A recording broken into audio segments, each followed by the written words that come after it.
sejahtera bagi kita semuanya. Shalom. Perkenalkan, nama saya Desya Hasibuan. Saya salah satu mahasiswi dari Universitas Dharma Agung Medan, Fakultas Keguruan dan Ilmu Pendidikan, Prodi PPKN, NPM 22051113001.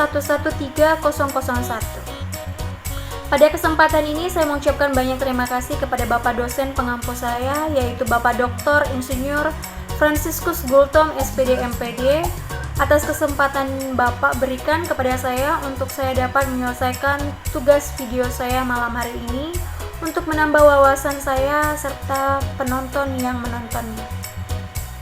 Baik, kita masuk ke dalam peranan model pembelajaran kooperatif atau cooperative learning dalam meningkatkan hasil belajar peserta didik pada materi unsur-unsur Negara Kesatuan Republik Indonesia atau NKRI.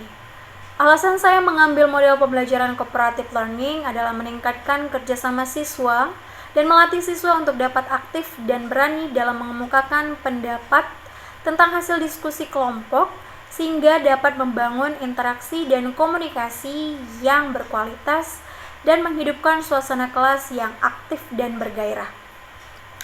Dalam proses pembelajarannya, saya akan mengemukakan materi secara singkat tentang unsur-unsur negara dan dilanjutkan dengan pembentukan 4 kelompok yang nantinya masing-masing kelompok akan mempresentasikan hasil diskusinya secara detail mengenai 4 unsur negara. Baik, kita masuk ke dalam materinya. Unsur-unsur Negara Kesatuan Republik Indonesia. Sebelum kita masuk ke dalam 4 unsur Negara Kesatuan Republik Indonesia, saya akan membahas tentang apakah itu negara.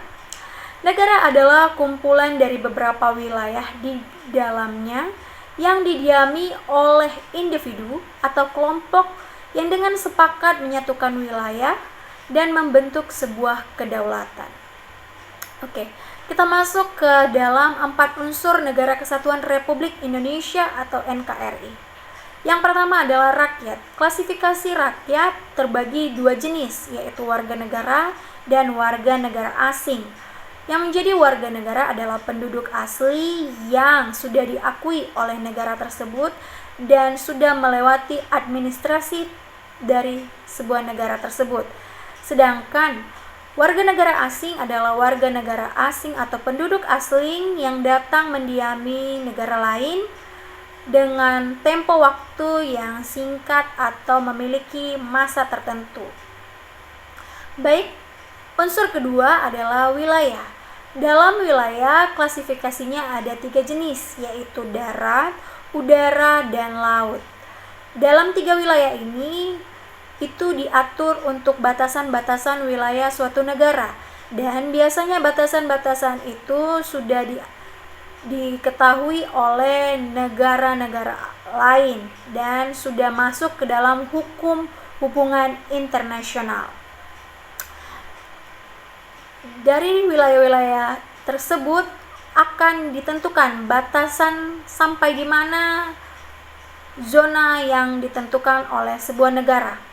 Kemudian ada yang ketiga unsurnya yaitu adalah pemerintahan yang berdaulat. Adanya pemerintahan yang berdaulat itu dibagi menjadi 3 lembaga. Yang pertama adalah lembaga eksekutif.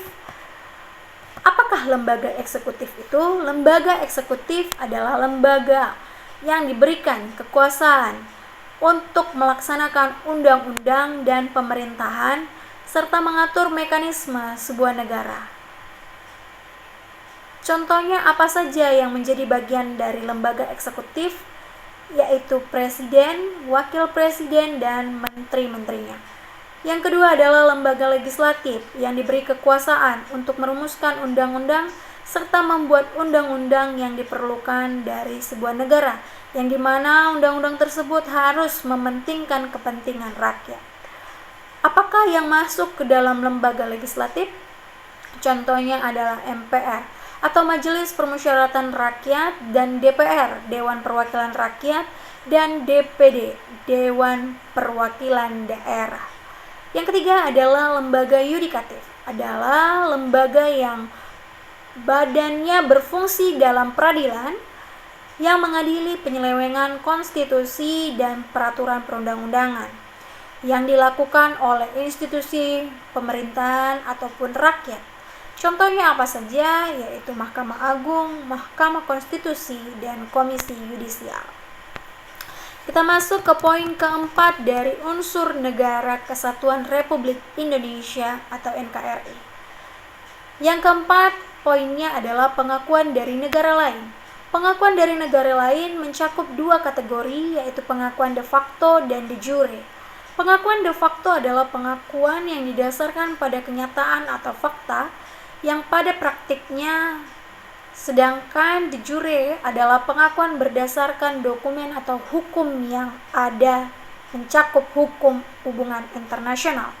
Dengan kata lain, de facto adalah pengakuan yang tidak memiliki landasan hukum yang tertulis, melainkan berdasarkan fakta yang ada.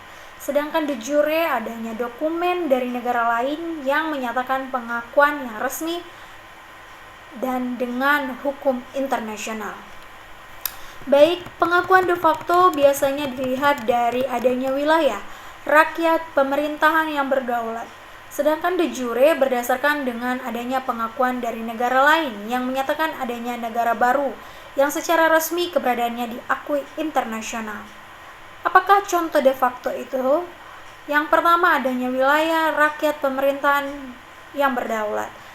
Indonesia sudah masuk ke dalam kategori de facto. Apakah itu sudah cukup meyakinkan bahwasanya Indonesia merupakan negara yang merdeka? Ternyata tidak cukup dengan de facto. Indonesia juga memerlukan pengakuan de jure atau pengakuan dari negara lain yang secara sah di mata hukum, sehingga nantinya tidak dapat disangkal dan tidak dapat dijajah.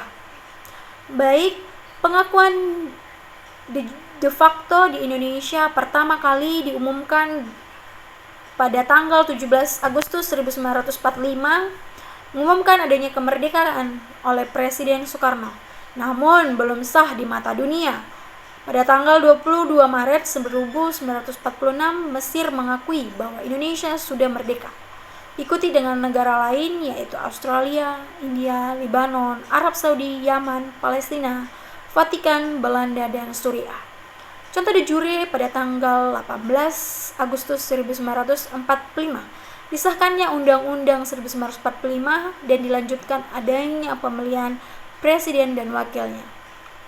Dan kemudian Indonesia secara sah diakui oleh negara internasional beserta organisasi internasional.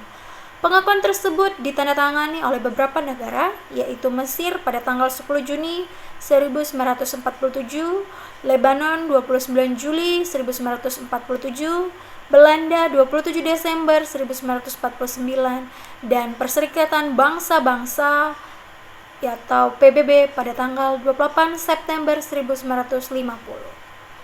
Baik, itulah seputaran tentang unsur-unsur Negara Kesatuan Republik Indonesia.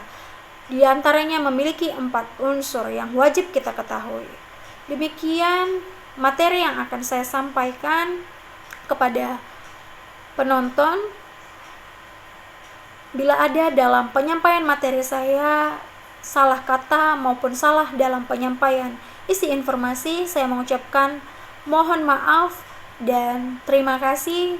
Saya Desya Sibuan dari Fakultas Keguruan dan Ilmu Pendidikan dari Universitas Dharma Agung.